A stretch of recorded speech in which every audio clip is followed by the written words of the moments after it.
Drew and Alex, what was the writing experience like, and hearing all these stories, and how did you edit it down and help with that? The way it all started out was we were backstage. We both had parts in Grease. Remember the musical Grease, right? And when you think of Grease, Vince Fontaine's like the last character you remember from Grease, because it's like, you know, John Travolta with Danny. That's why I got the job. So he got one, and I was Eugene. No one knows who the fuck that is either. So we had like 2 minutes of stage time together, and then we'd dick around for like an hour and a half backstage. That was our whole experience in the show, and we got to know each other really well. And I used to pretend to be Marc Summers when I was a child. So the whole experience was surreal to me. I used to hold like a roll of socks and pretend to be a host of something. Like it was a microphone. I don't know if you understood that. Otherwise, a roll of socks didn't mean anything. Roll of socks? But I would hold like a roll of socks like a microphone, you know. Anyway, so getting to talk to him was like, there's another brain that's missing here. And I suggested that he look into this guy, Alex Brightman, who's been my best friend for forever. And we collaborate and we do a lot of stupid, silly Broadway things together. And when we all started sitting down to write it, to like actually just interview Marc and understand what it was we were trying to write, the stories that started coming out were so far beyond what we had anticipated. We read the book, we read his book, and we knew what, you know, his Double Dare life and some of the Food Network life and this, that, and the other, but some of the, like the relationship with his parents and his kids and things like that that nobody knows. No one knows that from him being in the public eye, etc. For me, well, I mean, truly for me, I knew that we were going to get free meals out of this in New York City, and so that was all. That was for any actors out there. It's like really important to have friends with money. And he works in the Food Network. They were not shitty meals. We went to Morimoto. We were eating really nice to make dick jokes for 2.5 hours and like get a little bit of his life. Yeah, this is a scam. Just so you all know. No. We have his virginity story. I was but just going to say that. I have on my movie. iPhone Marc Summers telling us his account of his virginity story. You have to pay extra for that, though. That's the sequel. It got cut out of the movie. It got cut out of the movie. Okay, should we tell this? Yeah. Do you want to hear about how Marc Summers lost his virginity? She's here tonight! Come on. See, this is what I put up with.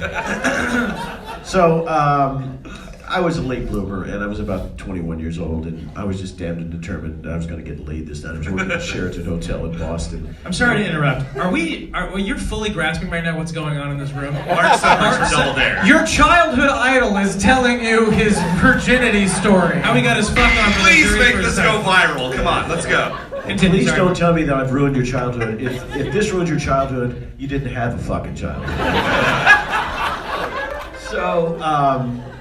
So I go and the Republican National Convention is on the ground. Which always starts these stories. And Richard Nixon is being nominated. Well, I am getting ready to insert Part A into Slot B. You guys pick it up from there because you have the best line ever. The line that we came up with. There's obviously more icky detail to this. Yeah, first Marc entered missionary, and then I really think I'm going to tell you how it went down. It's not happening. But there's a great line. It was the Republican convention, and Richard Nixon was getting nominated as he was losing his virginity. So the line we came up with was, "His dick got in when Dick got in."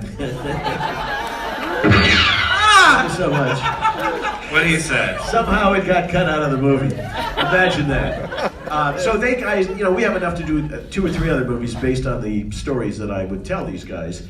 And, the original cut of this movie was like 2 hours, and I said to Klickstein, nobody wants to watch 2 hours of me, trust me. And, we finally got it down to about 1:17. I can cut another 4 or 5 minutes out of it. But nonetheless, going to dinner with these guys, at the time, they were struggling, starving artists. And literally, we would go and sit for 3 hours at the restaurant of their choice and just talk. And they would run a tape recorder and just ask me questions. And then they handed me a damn script and said, here's your one-man show. And so you do readings in a rehearsal hall. And so I read the thing in my bedroom the night before, and I went, it's okay, but it's not exactly what I hoped it was going to be. And we go in the room that Sunday with 10 people I've never met in my entire life, and somehow reading it in your bedroom and doing it in front of 10 strangers is an entirely different thing, little did I know. So 3 times while I'm doing this reading for the first time, I break down and cry and have to stop. I can't even get through the damn thing. And then this woman said to me at the end of it, "Man, you're really brave." And I said, "Why?" And she says, "You're exposing every part of your life." And I went, "Oh shit, I guess I am. I really never thought about that." But Alex, as good as an actor, he's a great actor. In my opinion, he's even a better writer. No one knows this about Alex, but he's the best writer in the entire Oh my world. God, he's writing a new series for NBC. The guy is like multi-hyphenate, amazing guy. It's very nice, thank you. Initially, this was going to be a musical. Lukewarm smattering of applause. Literally no need for It's really about Alex Very Bregman. good. He saw me Alex lumber. Bregman, the movie. I'm gonna lumber away the same way I They're like, lumber. we'll see, we'll see. Beetlejuice on Broadway next. Becomes a pity thing after a while. Yeah, I know. It's, anyway, what else is Matt, what did you take away from this whole experience? No money. Definitely not money. Yeah, Yeah, sure. I agree with Mark. That's wow, documentary. Yeah, no. No, my wife apparently. She's standing over there. No, honestly, I've actually gotten to know Mark over the last 5 years, and like so many people in the audience here and people who have grown to know him over their lifetime, I was just a fan growing up. I watched him on Double Dare when I was a kid, and I interviewed him for the Slime book, the book about Nickelodeon that came out a few years ago, and he was a great interviewee. He did the foreword to the book. It was fantastic. And we got very close, and he hired me on to work for him on a show. And just over the years, I really got to know him and understand who he was. And I think the best part of the whole film, the real theme or motif of the film, and this is something that is owed a lot to Alex and Drew as well, is the idea of not taking no for an answer. And in fact, that even worked with Mark himself. He's right. He was constantly pushing me away when I said, we need to do a TV show that's like Curb Your Enthusiasm, but with you, or a reality show. I mean, Leah Remini has her own reality show. You should have one. Come on.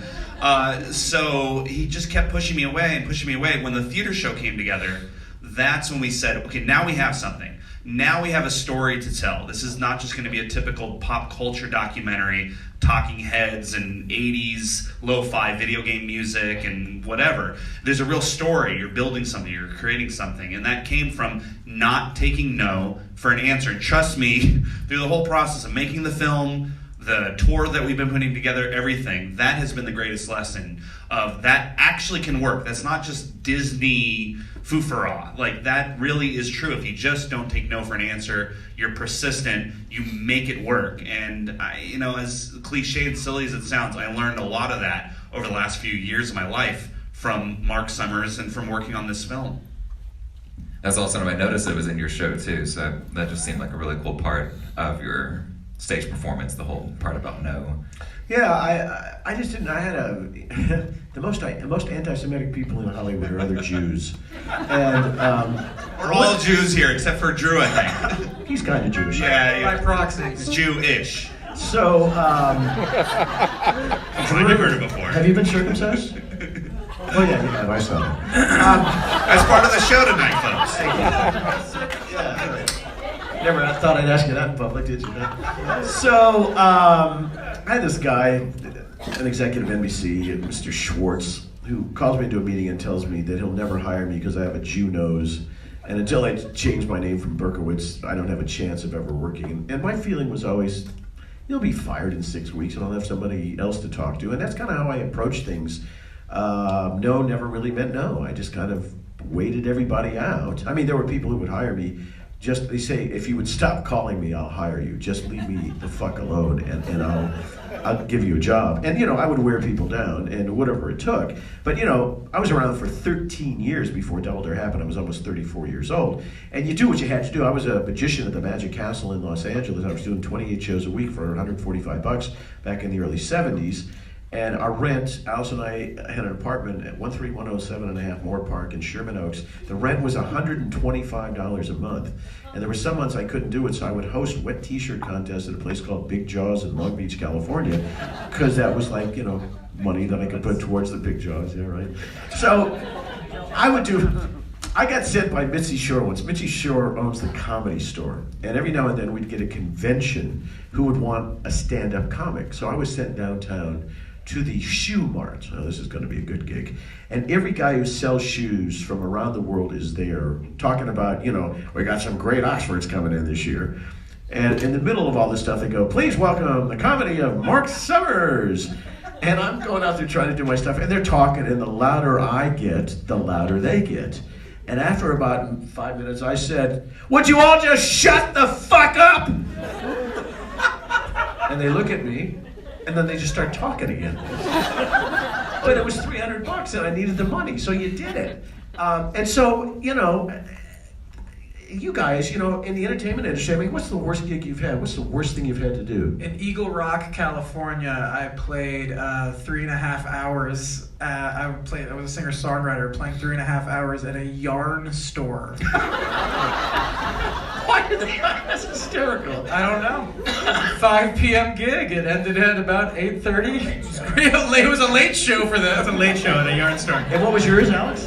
Mine, I was actually, this is both cool and not cool at the same time. I was from the Bay Area, like Drew, in California, and I worked at the second Jamba Juice ever. And because it was fresh and new, they wanted a way to get the word out there. So for like 2 months straight, I was the human banana that would stand outside the store, telling people, offering people samples and stuff. And then my mom would pull by and take pictures of me, and then pull away. That's hysterical. I didn't even know that stuff. And then, but from there, how long after that were you opening for Jason Mraz? Who do you think owned the yarn store? Jason called me in. I did the yarn store. Jason made the banana costume. About 3 years. 3 years. It was 3 years for He was me. the opening act for Jason Mraz. So, I mean, you do all these weird things. I opened for Crystal Gale once, okay? And all my job was, I literally got paid $500 by a corporation to walk out and say, ladies and gentlemen, Crystal Gale. And that's all I had to do. And I had to wear a tuxedo, but for $500, I was happy to put on a tuxedo. That's the best about those corporate gigs. Yes. Because they have no idea. They're like, what's the jester need to tell a joke? I Yeah. don't know. Just $500. Here you go. Just $500. That's Yeah. the announcer, and she probably got 1,000. Right, and I thought I was kicking $1,000 ass. Yeah. And at the time, I had just met David Copperfield. David Copperfield was doing a show off Broadway. Well, no, on Broadway, actually. And he started to do corporate gigs. And so I'm hanging out with Copperfield one day. He's like 22 years old. And I said, I just did a job downtown in L.A. I said, here's Crystal Gale. I got $500. He said, I just did a corporate date in Hawaii for $125,000. Are you kidding me? He owns islands now, by Yeah, the he way. owns islands. He's a billionaire, David Copperfield. Yeah. So I people mean, don't know that. There's no parody in show business. Just it's all over the place. Well, let's open it up before you run out of any time. Do we have questions in the audience? Yes, right over here. I'll come to you. I'll play Phil Donahue. Hey there. Oh. What's your name? Hi, I'm Megan. Hi, Megan. I actually have a really personal question. My husband deals with pretty debilitating anxiety, and I'm wondering, because he internalizes a lot of that and apologizes a lot and thinks that he's a bad person for it, at what point did you with your OCD realize it wasn't you and it was a disease and it wasn't your fault? When I was on my talk show and I came out of the closet, so to speak, and said, hey, I think I have this. And so that was half of the battle. Now, the next thing I know, I'm on the Howard Stern show, I'm on with Oprah Winfrey, People Magazine is doing an article on me, and now it's really all out there. And my parents were embarrassed because they were from the old school where you don't talk and air your dirty laundry. So for a year, they wouldn't even talk to me. Now, nobody was more OCD than my mom and dad. They were, think about I get up to go to the bathroom in the middle of the night and I come back and my bed was made. I mean, that's kind of what my family was like. And so when I posted that, for the public to see, they were really not happy. I've never done drugs and I never drank a lot, but I assume OCD and those are similar in that until you're ready to get better, you won't. And I went to something called behavior therapy, where they kind of retrain you on how to not do those things. And I never say I'm 100% cured. I always say I'm 80% cured, because every now and then it pops into my life. But if you can give them support and tell them to hang in there, I'm sure things will get better. Yeah, you're welcome. Who else has something on their mind? Right over here. Hi, what's your name? I'm Bethany. Hi, what's your question? It's kind of similar to her question as far as OCD. I'm a nurse in surgery, and for years it was a joke that I was the OCD nurse, and not until recently did I realize that that might be more truth than a joke. And so I guess my question in relation to that is, were you ever embarrassed by it, or did you embrace it? Were you like, well, enjoy your clean fucking room? Like, Yes, I used to say to my kids when they were 3, enjoy your clean fucking room. And my wife would get upset. I don't know why, but yeah, I did embrace it. I after a while, you have to. I couldn't stop myself. And by the way, it's not a switch. I didn't get better overnight. If you want to watch the Dateline piece, it's online. And the whole deal was they followed me for 9 months. And the last deal was they said, we're going to come to your house at 6 in the morning. You're going to have to leave. And we'll call you when you have to come back. Okay, now at that point, all the curtains were perfect. Everything in my house, the fridge, everything was perfect. And I get there, and they had taken my living room and turned it into a TV studio. And when I walked in, Sarah Jane saw, and my knees buckled, okay?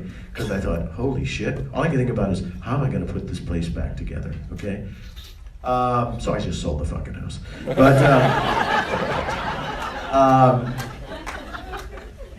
it takes a long time. It takes a long time. And when I was in my behavior therapy class, there was a guy who was a phlebotomist who had OCD. And he said, well, I can't get over it. I said, I'm going to give you the best advice in the world. Get a different job, you know? You know, what's the point of this stuff?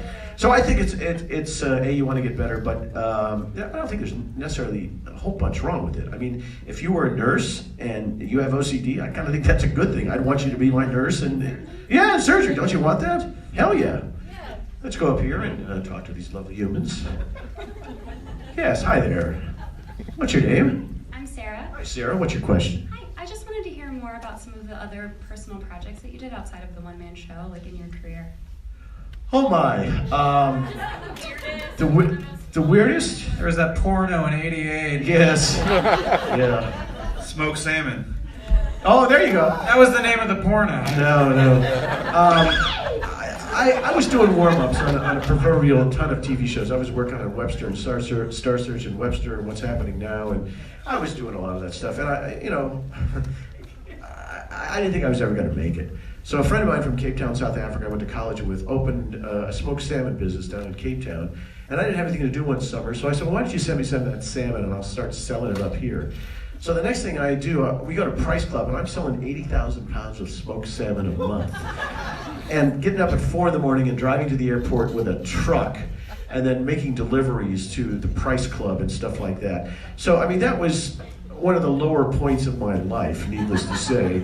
But it did, I had a house and 2 kids and a mortgage, and as much as I wanted to stay in show business, that wasn't going to happen. Now, fast forward the tape, all of a sudden I become a producer, and the Food Network thing, happened as a joke. I went in there to pitch a chef who had won 5 James Beard Awards, and all the time I'm pitching her, they're saying, well, why don't you do a show for us? Why don't you do a show for us? And I went, well, I don't know anything about food. I eat it, but I don't know anything more than that.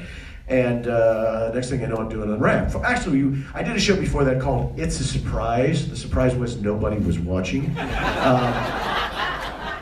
But then they showed me Unwrapped, and we did it, and it turned into some good stuff. I've had a lot of fun recently, not only on this project, but last year I did a shark special for Discovery. We went to Cuba, and the largest shark ever found on the planet was in a place called Coe Mar, Cuba. So I got to go to Cuba and shoot that stuff. So I've had kind of a bizarre career. I mean, from throwing green liquids to 11-year-olds to talking about the history of Twinkies to doing a shark special and everything in between. And I've had some shitty jobs too. I hosted a show on Game Show Network called Win Tuition. I just wanted to stick needles in my eye every time I went in to do that freaking show. It just was pathetic. So there's good and there's bad, and some of it sucks.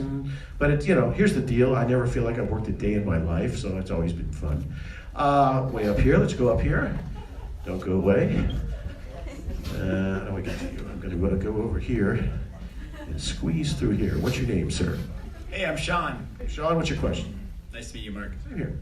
So something that really stuck with me in the film is that there's this thing in your life where it seems like you were very inspired to be a host, an announcer, and a game show host, and you became that, and you were very successful. I'm a huge fan. You went on to have an amazing, successful career as a producer, and yet there's this very palpable pain of never becoming an actor and never being on stage. And so I wonder how you reconcile that and how you think about your legacy, and are you ever satisfied, Mark?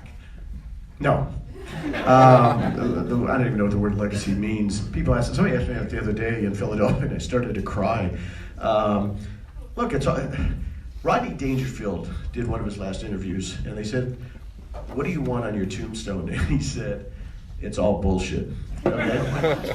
And it kind of is. You know, I'm not doing this so hopefully somebody's going to remember me. You know, Frank Sinatra, Sammy Davis Jr., and Dean Martin were probably three of the best entertainers on this planet. You go down the street now, and a lot of people don't even know who Frank Sinatra is, which seems almost impossible. I was at a meeting at NBC pitching a show one day, and I said, it's kind of like the Carson show. And the guy went, "Carson? Who's that?" And I went, "Are you fucking kidding me? This is NBC. How do you not know?" But, you know, it was a young guy who didn't do his homework. And so, you know what? I just always want to do something new and something fresh. I like hosting shows, but they're not going to hire a 66-year-old white-haired Jewish man to do that ever again, unless some executive who grew up watching me wants to, you know, throw something my way. So that's the reality of this stuff. And so I'm a bit of a chameleon. I've changed my career numerous times. And you know, one minute I'm a producer, and then I'm a host. I'm doing shark specials, I'm doing a one-man show, and it makes my life interesting. The success is kind of whatever it is in your head. I'm just having fun, that's all I want to do. So that's a good question. Yes, sir? Yeah, I gotta add one. A softer one, I guess. What's your relationship with Neil Patrick Harris? Let's go back to that porno in 1988. There's a gay inference there, I can just feel it. Neil and I met. I was looking for a host of a project. This was now, 18 years ago or something like that. And I went to lunch with him, and he said, "You know, I really want to be on Broadway, so I'm going to turn this job down, but thank you very much." A few years later, my daughter goes to Emerson College, and then took a class in New York City about, you know, when you get out of school, how do you get on Broadway? And one of the people who spoke was Neil Patrick Harris. And somebody in the class said, "If there's anything that you've ever wanted to do that haven't accomplished, what would that be?" And he said, "I've always wanted to do a magic special." So Meredith calls me up and says, "Dad, you know Neil Patrick Harris?" I said, "Yeah, I've talked to him in years, but yeah, why?" She said, "Well, he wants to do a magic special. You should call him." So I called. I had a number, and I called it, and it was still good. I said, "Hi, Neil, Marc Summers, do you remember me?" He said, "Of course I remember you." I said, "Well, let's do a magic special together." So for 2 years, Neil and I worked trying to do a magic special, never sold it. But we help each other. David, his significant other, was going to culinary school. And one of the requirements was to do a 12-week apprenticeship with a chef. So Neil calls me up and says, "David wants to do an apprenticeship with Mario Batali. Can you work that out?" And I said, "Well, you know, I'll call Mario. I can't promise you anything." So I called Mario. He goes, "Yeah, what do you want?" I said, "Do you know Neil Patrick Harris?" "No, who's that?" I said, "Dookie Howser." "Yeah." I said, "David, his husband, went to culinary school and he needs 12 weeks." And he goes, "No, 4 weeks, that's the most." And I said, "I'm begging you, do me a favor. I really need this. I need 12. "Oh, Christ, okay, I'll do it." After the second week, he offered David a job because David's that good of a chef. And so throughout the years, you know, it's sort of you scratch my back, I'll scratch yours, and he's just a good guy. And, you know, the magic thing, I guess, is the bond for the two of us. But we're just good friends. He's a cool guy. Yes? Hi, my name's Meredith. Hi, Meredith. Oh, what a great name. This has been a joy for me, and I really am loving the sound effects over here, so thank you. Yeah, we'll get into more of that in a second. I'm going to blow it on this question, but I noticed you were drinking Tab. Is that your soft drink of choice? It's very funny. It's a great question. Why is Tab in that? It's heavily featured. Yeah, we did that intentionally. We thought that was awesome when we saw that there was so much Tab iconography in the film. And so it's just the nostalgia. It was just there. I hadn't had Tab in 25 years, and it kind of tasted like dog dew and medicine. It wasn't very good, but it should. Yeah, I should do a commercial based on that. Let me come right over here. We've got a couple of questions here. Yes, ma'am. What is your question? Hi, I'm Sam. I just seeing your wife Alice. She seems just lovely, and I'm wondering, what do you guys do for like a date night? Oh. Well, I'm the guy who's always. You just want to touch me? Are you horny or something? I love you too, sir. Thank you so much. I love Austin. I'm the planner. Like when we do a vacation, I'll say, you want to go online and see the room? And she'll, no, I'm sure it's fine. It'll all be fantastic.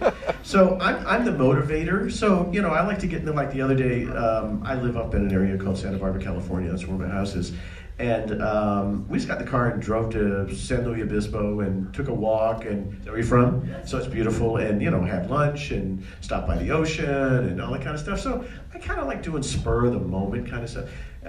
People say, how have you been married 43 years? I say, I've only been home for 14 of them. So it's kind of what keeps it alive. But it's fantastic. Yes, sir. My name's Jared. I'm just curious, what's your favorite pure producer role you've had? Oh, what a good question. Pure producer role. I suppose when Robert Irvine came to me and said, I want to host a show on Food Network, and I said, you and about 100 other people stand in line. Irvine knew nothing about television, and he came up to me and said, teach me. And so I took this guy who was raw talent, really didn't have any idea what the hell he was doing. I think I turned him into one hell of a host. Now, Seacrest the same way. The show I did with him is Ultimate Revenge. And I used to say to Ryan doesn't get the credit he deserves. I used to say, and Ultimate Revenge was this hidden camera show where we would scare the crap out of people, basically. And I'd say to him, okay, this guy was a furniture salesman, he hates snakes, and we're gonna put him in a closet with a bunch of snakes. So I want you to go over there and come back and do a 22-second intro. You go over the corner for about 30 seconds and you come back and go, the man we're about to, and he would hit like 22 seconds, like right on. So he's got a clock in his head. The only other person I ever saw do that was Barker. You could say to Barker, we got 17 seconds when we have to say goodbye, and he would get all the information in about the Showcase Showdown and, spay your dogs and your wife or whatever the hell he used to say. Don't get me started on Barker. It's a pain in the ass. There you go. He ain't the guy that you saw on TV all those years, but that's a whole other story. So anyway, those were some of the fun stuff. We'll take like two more and then we'll get to the good stuff. Yes, what's your name, ma'am? Hi, I'm Isabel. Hi, Isabel. It seemed like you were pretty open about sharing everything and eager to tell all your story. Right. But I'm wondering, is there anything that was out of bounds that you didn't want to tell, that they had to convince you, or vice versa? No, he just asked me questions, and the next spectrum from OCD is Tourette's, and so, he asked me a question, I just kind of say, what the hell? No, I'm sort of an open book. And Matt will tell you this, because he booked the restaurants for me the last couple of years on Restaurant Impossible. I always tell my staff, just tell the truth. If you tell the truth, you can't get in trouble. And so I tell the truth, and if you like it, great. I had a doctor who saw this in Philadelphia. He said the movie made him very uncomfortable. What can I tell you? There were some things that were harder for Marc to talk about. That was like kind of the extent of it. When we got into like family stuff, like his mom and dad, it became a bit, like it took a couple of asks, a couple of different prods and pokes. A couple of expensive dinners on him. That's right. But no, that was, I think, the most it got. But everything else, we'd ask him a question, he would have it in the chamber ready to go. Instantly. As you can tell. I mean, he's like a Rolodex of stories. Instantly. Right. Yeah, we definitely had to go over things many, many times in the film, as he keeps saying.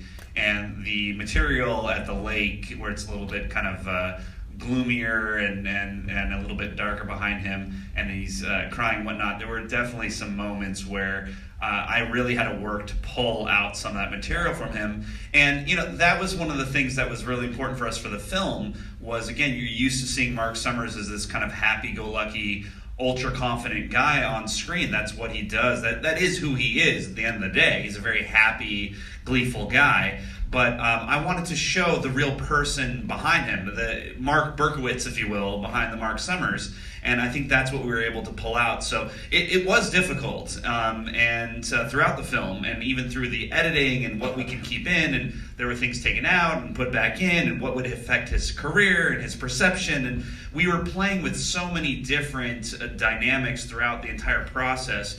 That as a filmmaker, it made it extremely challenging. But I learned a lot, and we were able to put together a film that I think does him justice and is respectful to him, the subject matter, and for the fans. I mean, but also something that does break that down and show Marc Summers as a real, three-dimensional person, which is something that, frankly, I just think you don't really get to see very often in a lot of documentaries like this, where it's just basically, a PR role for an hour and a half. So I appreciate that Marc allowed us to do that. There were 3 stories, and we could only choose one, and it was the one about me not going back after that class. But there were 2 other things that happened to me. When Big was going to become, Tom Hanks did, a Broadway show, I got the first call. They wanted me to be the lead in that show. And so I get called by Kenneth Feld, who was the exec producer. He said, I want you to come in and audition and sing. I think people would love to see you do it. And I said, well, I can't sing and I can't dance. He goes, it doesn't make any difference. It's about asses in the seats. Every kid in America doesn't tell their kid to go and see you. So, just do it.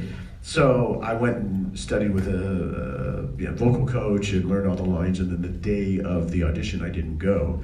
And then I had never met Mel Brooks. I won't tell the story. It's too. I'll make it the Cliff Notes version. But anyway, I met Mel Brooks and told him that I had seen the producers like 25 times, that I thought I could play the Leo Bloom role. And he said, well, you look like Bloom. And I thought, well, coming from you, that's amazing. So I get the phone call to go audition for the tour in Las Vegas. And same thing, I went and did the vocal coach thing, and on the day of the audition, I didn't show up. And it was that lack of confidence that I didn't feel that I had what it took to do that. And, be careful what you wish for, because if I would have gotten those roles, I would have literally shit my pants.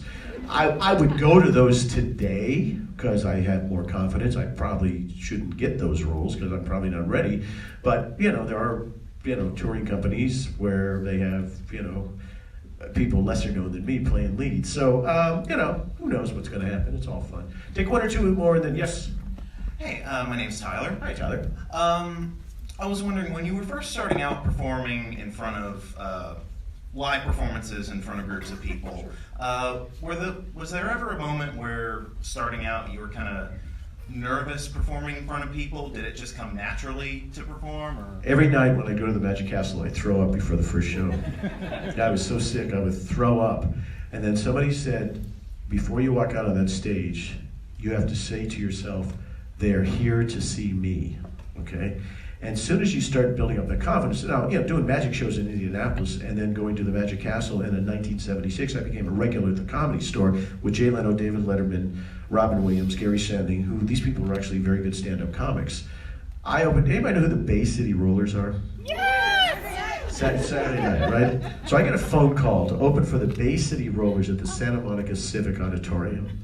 I didn't know who these people were. I was never very hip to music or whatever, and I find out, they're the next Beatles. Okay, great. So it's a 3,000-seat arena, and they yell out, ladies and gentlemen, please welcome the magic and comedy of Marc Summers. And I hear from a bunch of 15-year-old kids, get the fuck off the stage!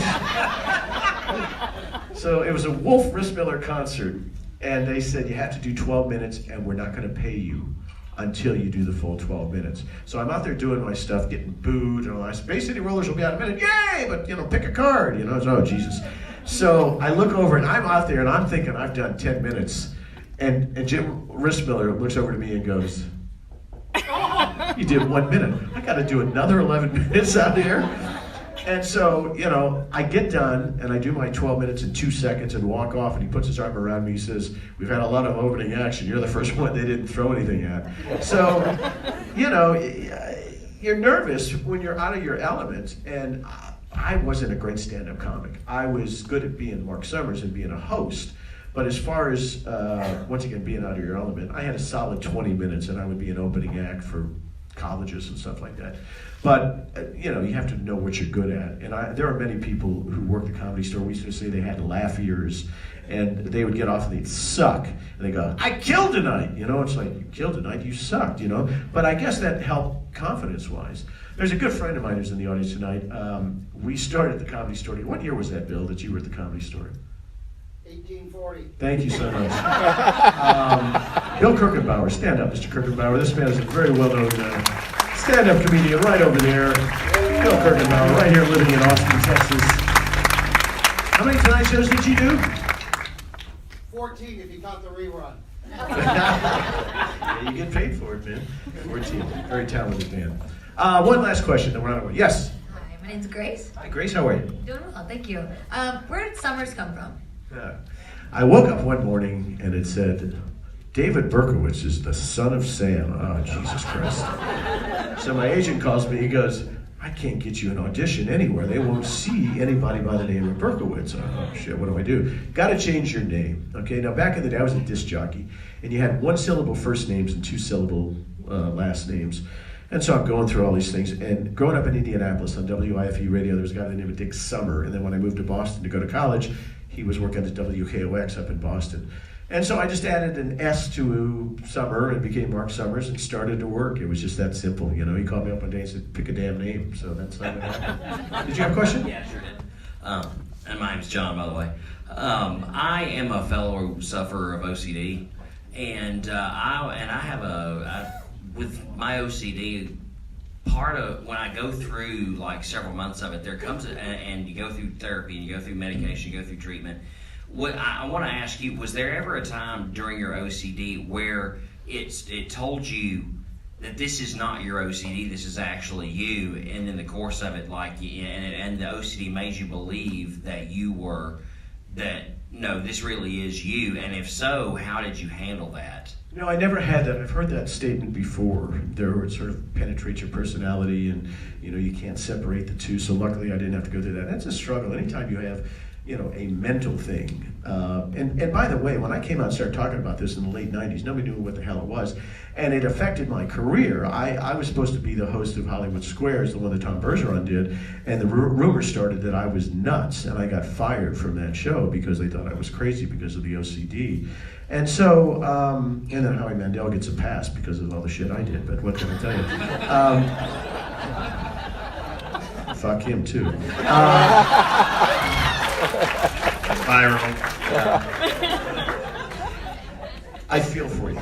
I understand that there's that fine line about, is the OCD me, or how much of it is me, and how can I separate all that kind of stuff. Are you going through behavior therapy? I wouldn't consider myself to have started behavior therapy. I've read books on it. I've been seeing. But you've never gone?